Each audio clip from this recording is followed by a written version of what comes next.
굿배 씨의 행복 여행. 불행하지도 않으면서 불행한 사람들. 굿배의 진료실은 아름다운 현대식 건물들로 넘쳐나는 대도시 중심가에 위치해 있었다. 그 도시는 세상의 다른 많은 도시들과는 달랐다.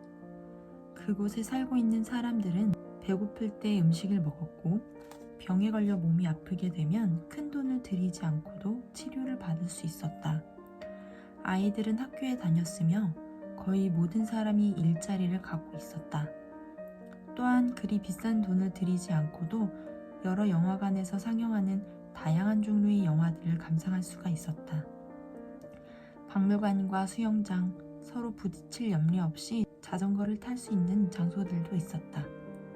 또한 텔레비전을 통해 여러 가지 채널의 다양한 프로그램을 즐길 수 있었으며 모든 종류의 신문을 읽을 수 있었다.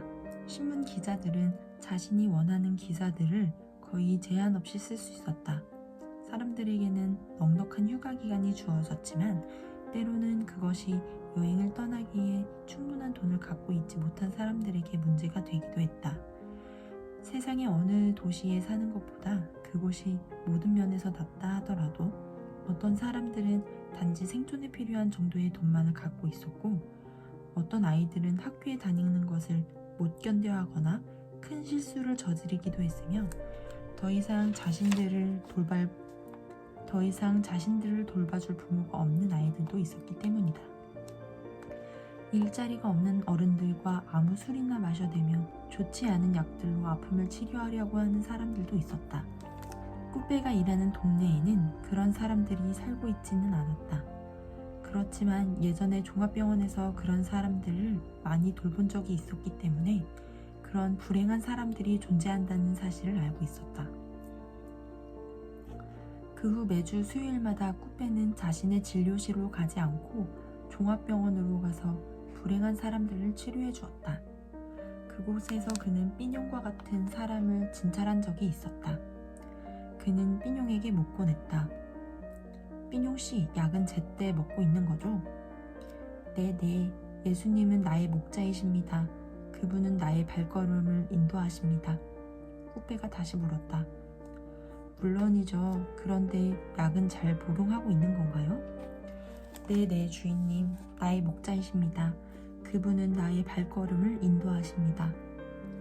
삐뇽은 하느님이 자신에게 끊임없이 말하고 있으며 하느님은 인간과 똑같은 목소리를 갖고 있고 높은 곳에서 사람들에게 대답한다고 믿고 있었다. 그럴 수도 있다고 사람들은 말할지 모른다.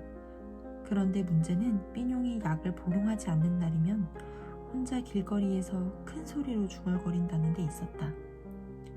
게다가 술이라도 한 잔 들이켠 후엔 목소리가 더 커지고 친절하지 않은 사람들은 그런 그를 조롱하기까지 했다. 그의 체격이 아직 건장했을 때는 그런 일들이 좋지 않은 결과를 가져왔다. 그때마다 삐뇽은 오랫동안 정신병원에 갇혀 있어야만 했다.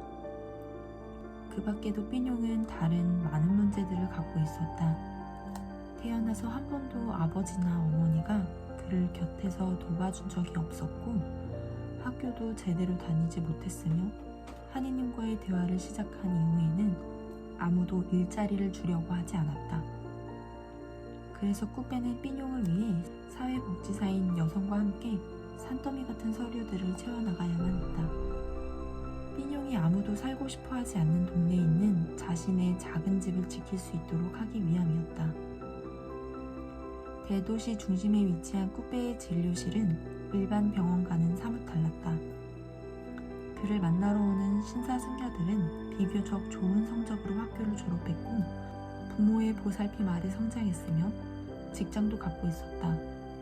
그리고 그런 것들을 읽는다 하더라도 그들은 잃은 것들을 메울 다른 것들을 금방 찾을 수 있었다.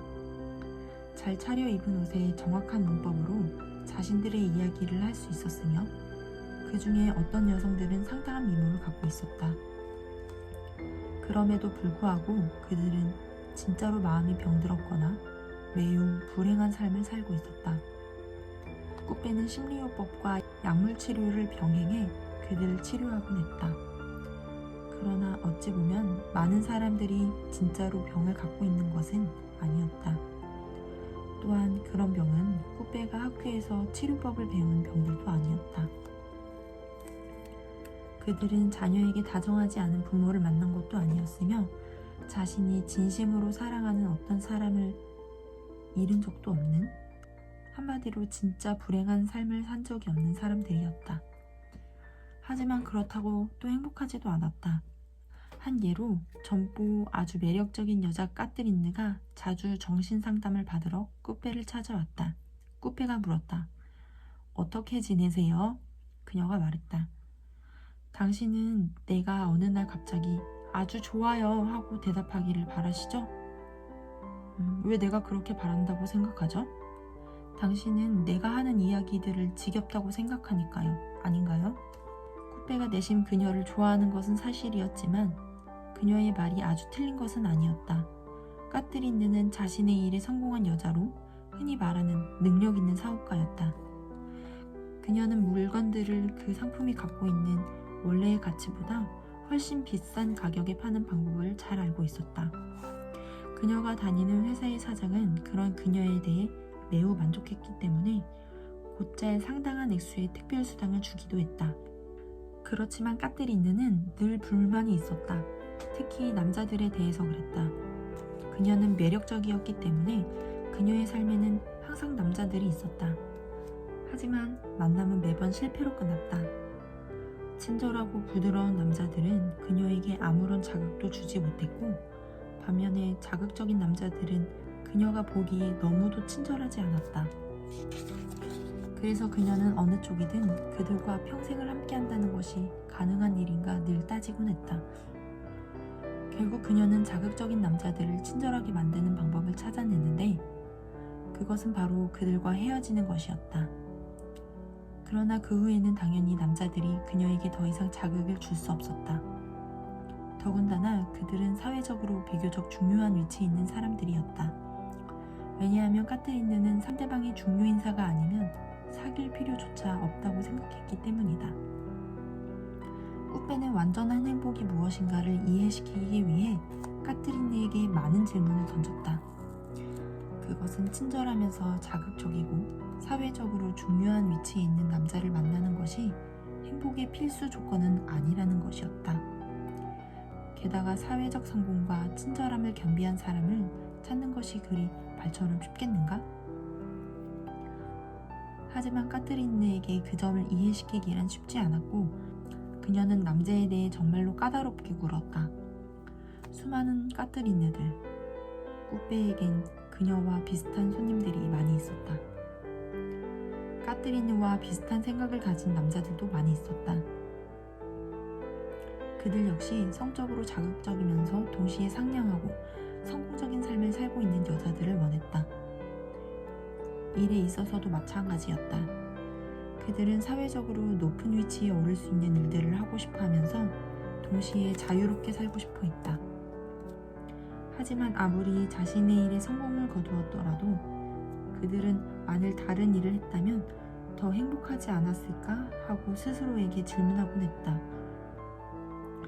대체로 옷을 잘 차려입은 이런 사람들, 그들은 자신의 삶에 대해 그다지 만족해하지 않고 있었다.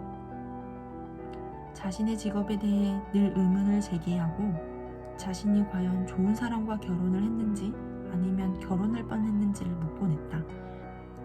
또한 그들은 자신의 삶에서 중요한 어떤 것을 잃어버렸다는 느낌을 떨쳐버릴 수가 없었다. 시간이 모두 흘러가 버려 결국 자신이 원하는 삶에 다가서지 못했다는 생각을 갖고 있었다. 마침내 그들은 자신이 행복하지 못하다는 사실을 발견했다. 그것은 절대로 웃을 일이 아니었다. 어떤 사람들은 가끔씩 자살을 생각하기도 했다. 꾸빼는 그들로 인해 너무도 바빠졌다. 어느 날 꾸빼는 이런 종류의 사람들이 유독 자신을 좋아하는 이유가 무엇일까 하고 스스로 질문을 해보았다. 그의 말하는 방식을 사람들이 특별히 마음에 들어하는 것인지도 모르는 일이었다. 아니면 콧수염을 만지작거리며 상대방을 바라보는 시선이나 그의 사무실에 놓인 인도 조각상 때문일지도. 사람들은 서로 꾸페의 전화번호를 주고받았고 점점 더 많은 사람들이 그의 진료실을 찾아왔다. 어느 날 꾸페는 자신보다 먼저 자리를 잡은 동료 정신과 의사들에게 물었다. 그들이 보살피고 있는 환자들은 정말로 아픈 사람들인가? 동료들은 꾸페가 마치 바보 같은 질문이라도 한 듯 그를 빤히 바라보았다. 당연히 아니었다. 그들이 돌보는 환자들은 정말로 아픈 사람들이 아니었다. 동료 의사들 역시 사람들이 자신의 삶에 만족하지 못하고 있으며 스스로 불행하다고 느낀다는 것을 알고 있었다. 동료들의 말을 듣고 꾸페는 그들이 자신보다 더 잘 해내고 있지는 않다는 것을 알게 되었다. 그런데 아직도 이해가 가지 않는 일은 다른 지역 사람들보다 더 많은 행운을 누리는 사람들이 사는 지역에 다른 모든 지역을 합친 것보다 더 많은 정신과 의사들이 있다는 사실이었다. 그리고 그곳에 매달 새로운 의사들이 새 진료실을 찾아내고 있었다. 만일 정신과 전문의 숫자를 표시한 세계 지도를 찾아본다면 꾸페가 살고 있는 나라의 정신과 전문의 숫자가 훨씬 많은 인구를 가진 나머지 나라들의 정신과 전문의를 다 합친 것보다도 압도적으로 많다는 사실을 알 수 있을 것이다. 하지만 그런 지도를 찾으려고 하지는 말라. 찾기가 쉽지 않을 테니까.